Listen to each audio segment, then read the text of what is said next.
Welcome into the Keepers Fantasy Football Show. I'm the host, Paige DeMacos, here with Chris Schubert, and hello to Periscope. They're also involved in the show, so everybody, if you want to be involved... I always feel bad for the viewers when you just talk to Periscope. Oh, why? I gotta give extra love to... And it feels like you're cheating on the hard cam over here. I'm just saying. Listen. I never talk to Periscope. I'm always focused on... So here's how we gotta split. This is like a divorce, okay? You're over here and you're talking to this side. So we're already off to a good start on the Tuesday show? I'm gonna talk to Periscope, give them some extra love today. The point is so people on Periscope can submit some questions, okay? So it pops up here, and we can get to those. And then you can be on the show, like always. You can tweet us at the sports page. You can find Chris at Chris R. Schubert, and then you can join the show at the Keepers FF, obviously standing for fantasy football. So let's start things off with the fact that Aaron Rodgers is not playing football for the Green Bay Packers for the foreseen future. This is true. What does that mean? Okay, well, today's Trade Tuesdays, so we're going to talk about some trades that I have been given, that you have been given, and then if anybody else has trades, we want people to send them in to us.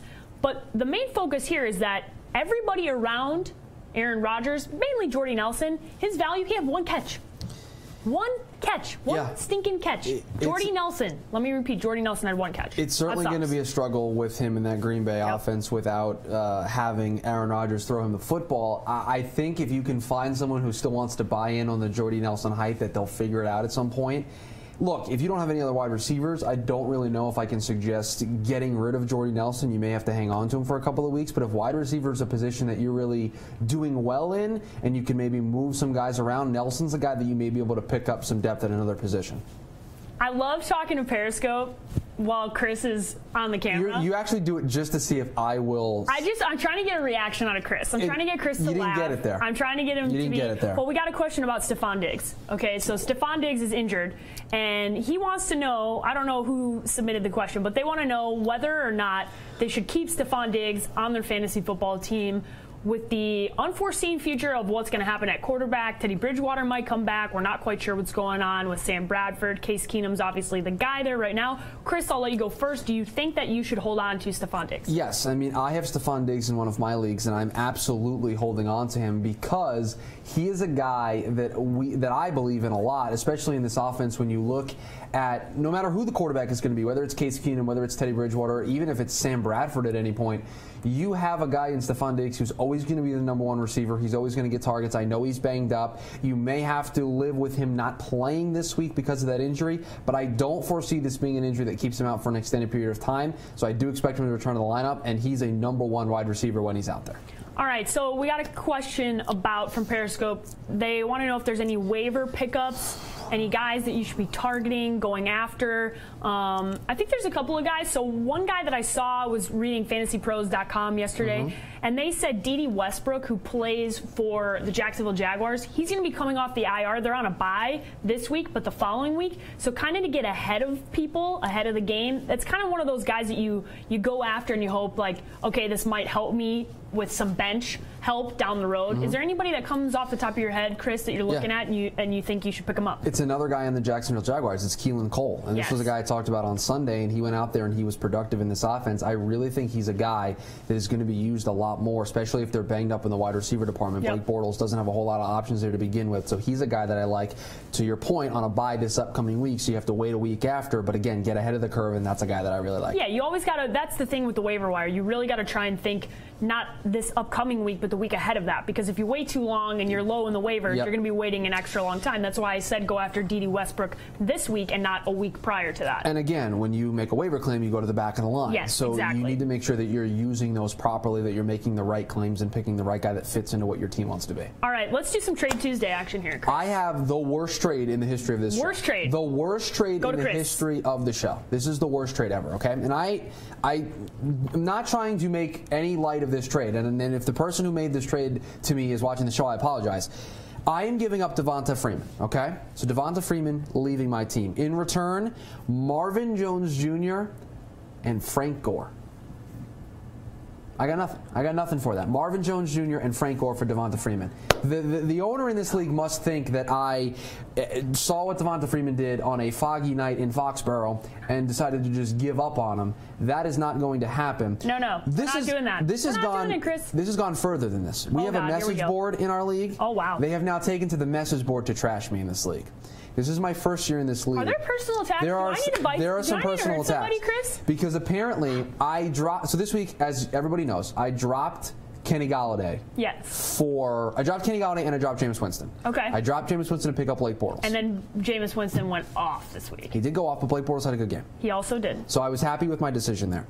So the personal attacks have gone as far as say, which now legitimate player am I dropping next? So is it going to be Devonta Freeman, Sterling Shepard? I'm being just assaulted in these message boards.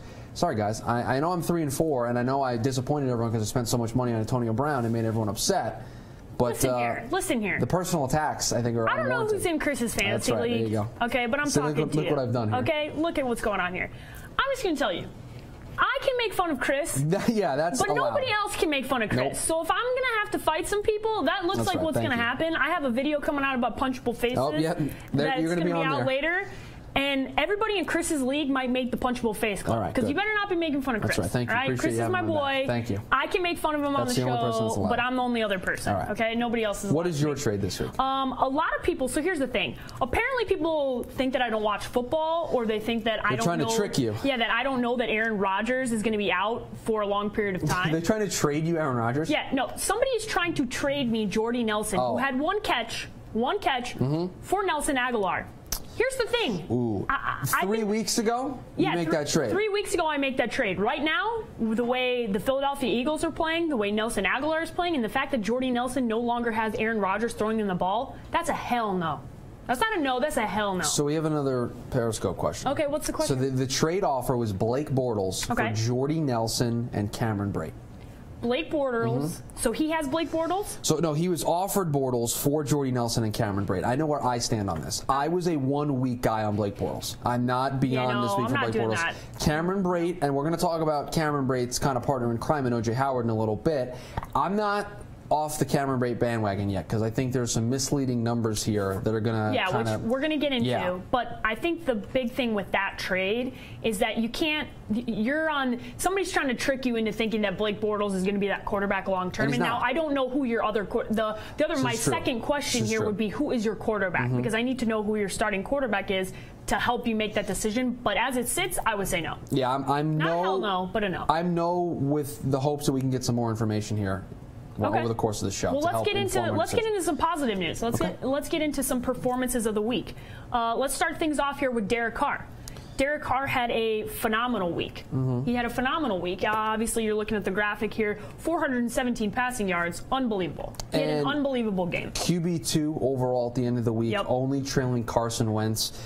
Now, if I had to tell you, this performance included, where do you think Derek Carr ranks among all the quarterbacks for the season as a whole in terms of the season, let's say, well, he sat out 2 games, so he's got to be out of the top 20. He's got to be like 27. So he's QB 18. Wow, that's pretty good considering he sat 2 games. He's QB 18. Now, this does show you that 1, he underperformed, and 2, he was out, and he's not as high as maybe we all expected him to be. But to put up a QB2 type numbers this week is certainly going to allow him to continue to move up the board. So now you ask yourself the question, can this continue for Derek Carr? I think the answer is no. I don't think he has as good of a game this week.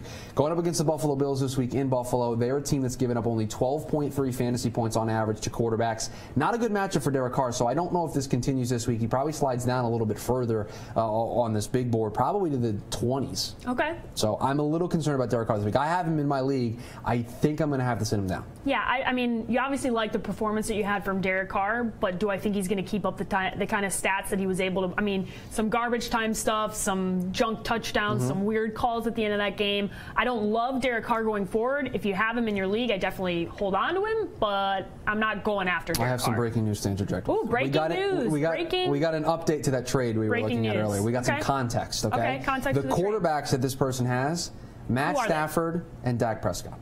Okay. So why are we getting Blake Bortles again? Yeah, dude, no.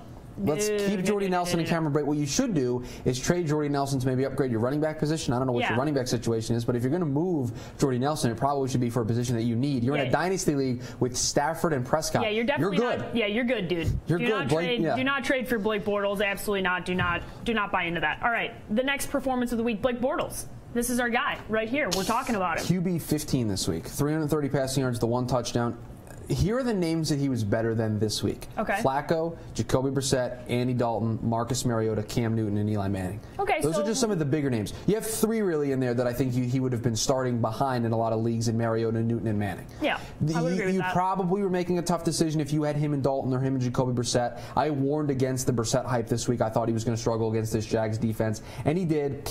And I caution against buying into a 330 yards, 1 touchdown performance. I get it. He had a good game. Very matchup specific. You're looking at a Jacksonville team that had a favorable matchup against a Colts team that gives up so many fantasy points.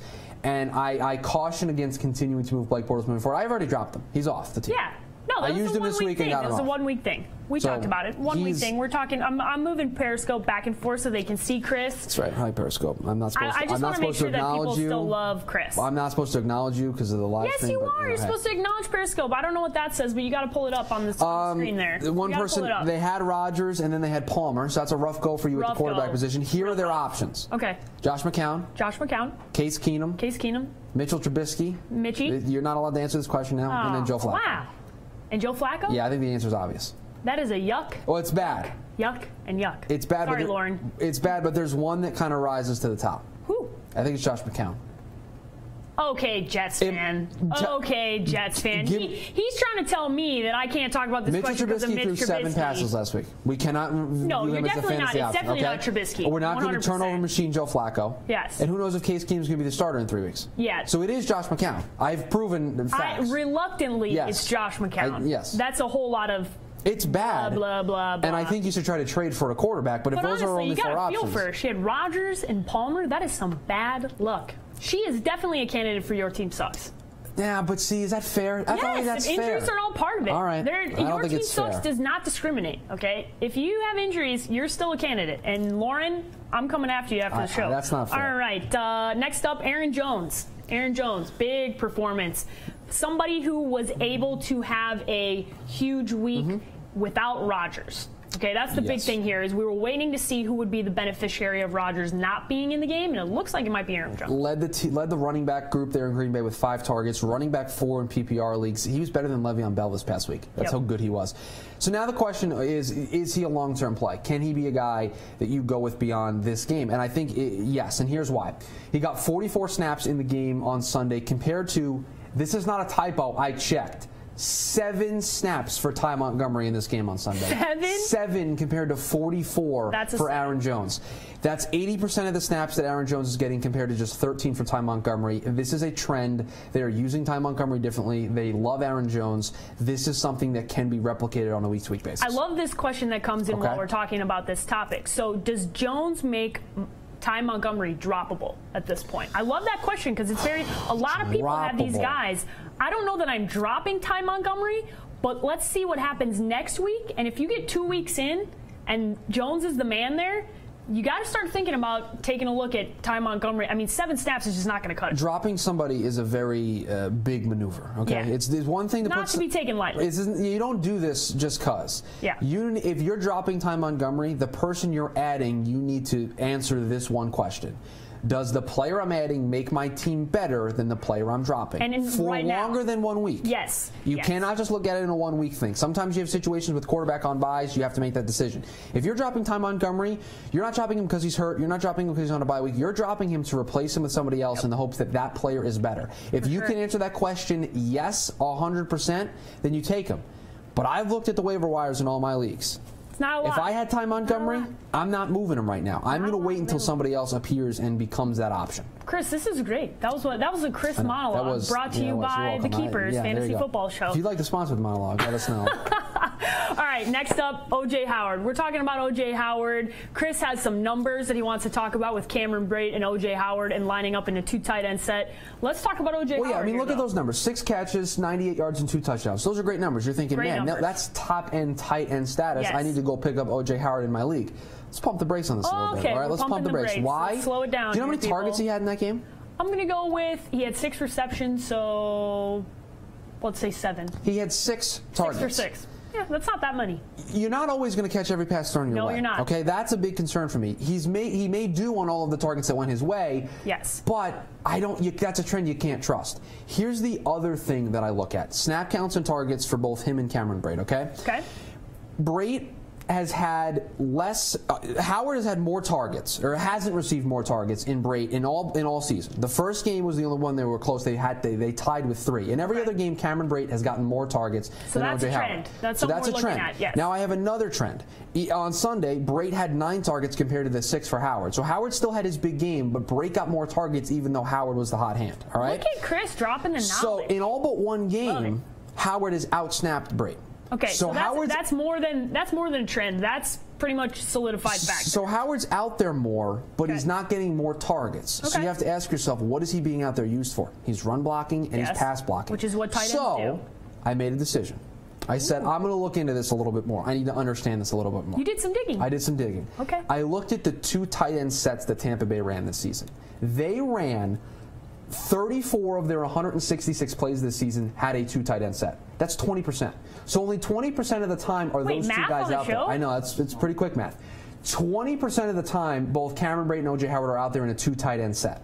So 20% of the time they're doing this, and Brate's getting more targets when he's out there. I need to see these numbers shift in a direction where O.J. Howard and the 2 tight end sets out there more, but that O.J. Howard is out there more in general before I can realistically think of him as a long-term fantasy option. And Paige, you're not getting me while you're talking to Periscope over there. It's not happening. All of the hearts for Chris right now. Hearts on Periscope mean good things, and Chris is dropping knowledge. You were certainly trying to confuse me while I was looking at the other camera. Really was trying. I was trying hard. I know how the easiest way to confuse you is to make you use the HDMI switcher, which I'm not making you use today. So that I don't have to mess it up. Chris is on a 1-week ban. Chris likes to ban people. I've banned myself. He's on a 1-week ban from the HDMI switcher. That's why we got nothing going on back here. I'm pumping the brakes on the O.J. Howard hype. Not to say to not have him. No, but based off of stats and trends, I want to see one more week of this. If he has another good game like this and they begin to use that 2 tight end set a little bit more, and I thought that they were going to with Jameis Winston being hurt, they really didn't. So that's something to keep an eye out for. Okay, Ted Ginn Jr. next up here. A good performance for Ted Ginn Jr. on his. I think the beneficiary here of Willie Snead not playing. Absolutely. And the New Orleans Saints just being able to pass the ball and move the ball around. This is a good week for Ted Ginn Jr. So the key here is Willie Snead, 1, being suspended for those first couple games of the season, and then secondly being hurt and missing the last couple games, or missing the last game in particular. Last week, yep. That's allowed Ted Ginn to stay active in the offense. He is second in targets this past week, just behind Michael Thomas, who's always going to be the #1 wide receiver there in New Orleans. Ted Ginn right behind him. And overall, Ginn has been the second most targeted wide receiver in this offense all season. And look, yes, Willie Snead is probably going to come back here in the next couple of weeks, but Drew Brees has now gotten that trust factor with Ted Ginn, and they've kind of built their offense this way. And the other issue is they have so many weapons in that offense. Alvin Kamara, Mark Ingram can catch passes. You got Ted Ginn Jr., Colby Fleener, Michael Thomas. It's going to be tough. Yeah, you can just throw Willie Snead out there, and Willie Snead is a guy that is a PPR dream because he's going to catch a lot of passes, but it may take a game or 2 for him to jump back in. That means you probably have 1 or 2 more weeks of Ted Ginn where he's at his peak value and is going to have peak performance before it all kind of balances out. Yeah, I'm with you on that, and I think the biggest thing to note here is just, I think we were waiting to see who would kind of fill that Brandon Cooks type of role. Yeah. Who was going to step up, who was going to be the guy for the New Orleans Saints, and it kind of feels like Ted Ginn Jr. might be the dude. The Saints always worry me because at any given moment they can change who that person is, and it could become somebody else that we hadn't heard of. Early on in the season, I was a big fan of Brandon Coleman. They're using him still as a big player in this offense. They're going to pass the ball. We know that. There are targets to go around. It's just going to be a matter of how Drew Brees distributes them on a weekly basis. I think the only given in this offense is Michael Thomas in the passing game. That's the only given. That's the only one you feel comfortable with on a weekly basis. Because he's a wide receiver 1. He can go down the field. He can go up and catch footballs. Willie Snead, Ted Ginn, they're kind of the same receiver. They're your chain movers. They're your guys that are just there to pick up first downs. They have speed and they can break those big plays, but they're not there for that. So it's one of those things where once Willie Snead comes back, I need to see what it looks like to see where these passes go. All right, Periscope, we're looking at you. Now's the time to send in the questions. I got a couple of questions here in front of me. people want to know what to do with the Packers wide receivers now that Aaron Rodgers isn't playing. And this is a really tough question because we have a small sample size. We watched one game. Brett Hundley in the first half looked like he might be usable. He scored a touchdown with his legs. And then the second half happened. And then the second half happened, and we kind of saw, I think, what we're going to see more of from Brett Hundley.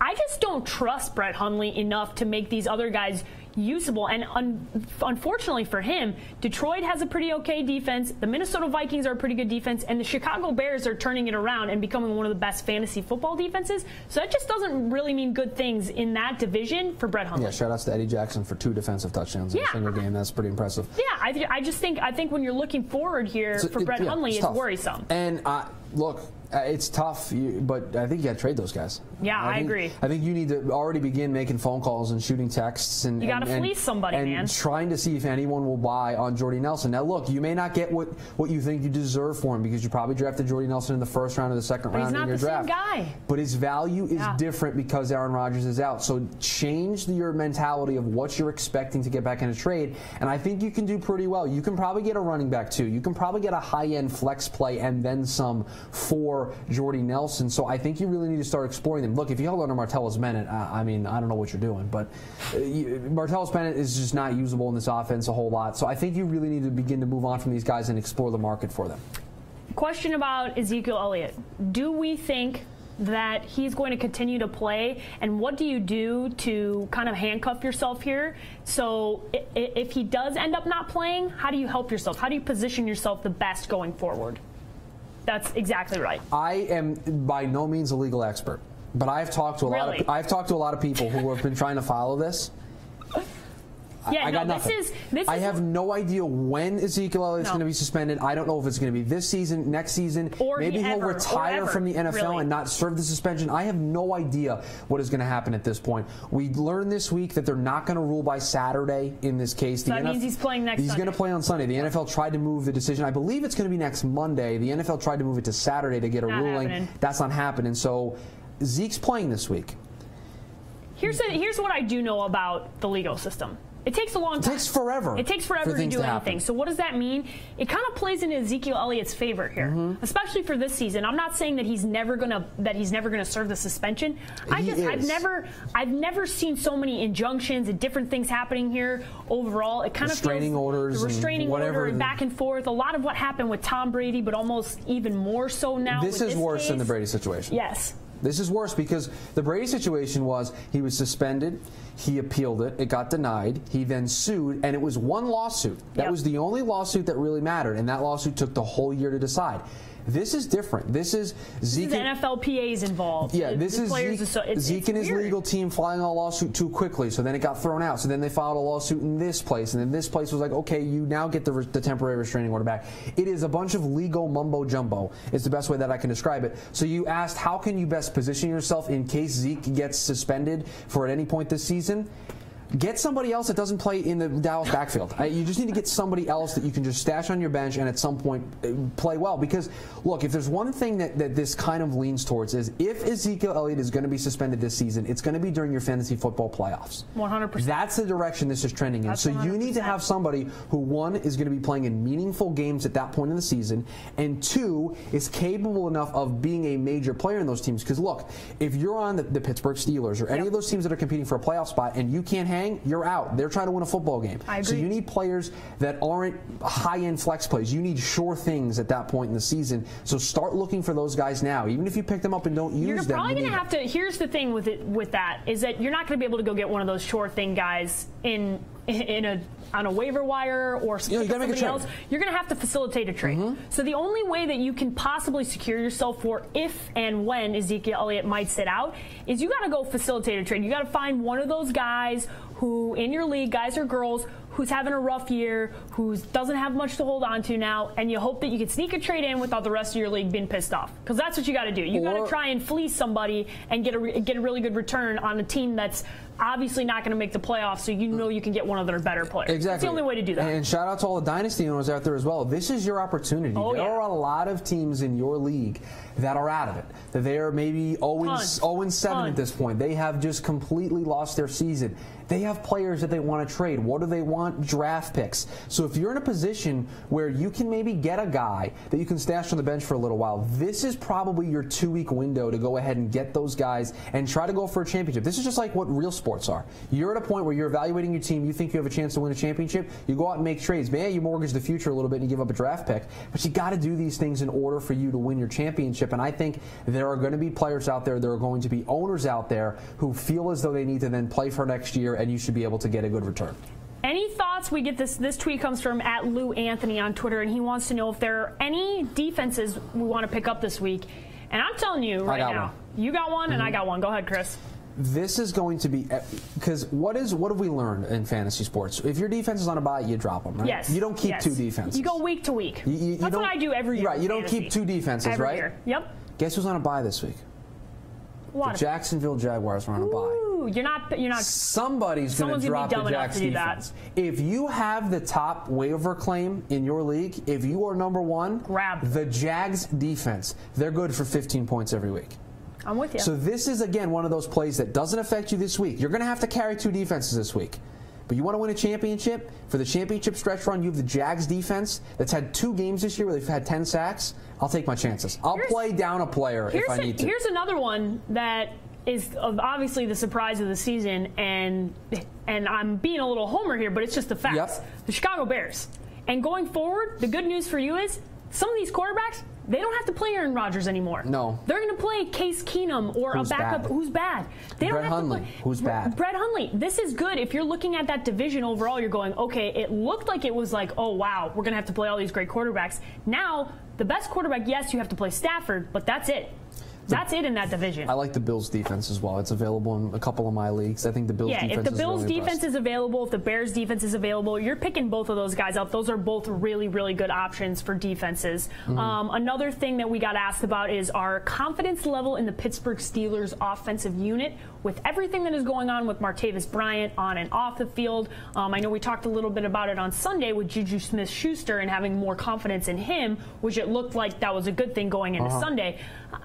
When I look at this Pittsburgh Steelers offense, you're always starting Le'Veon Bell. You're always starting Antonio Brown. And I get the question marks here are coming with Juju Smith-Schuster and Martavis Bryant. Martavis Bryant is going to continue to be a question mark here because Mike Tomlin came out today and said he's not on the trade block, but I don't believe anything that ever comes out of a coach's mouth because they all lie and they all facilitate things behind the scenes to make sure that is their job to not tell us the truth. So when I look at this, I like Juju Smith-Schuster going forward.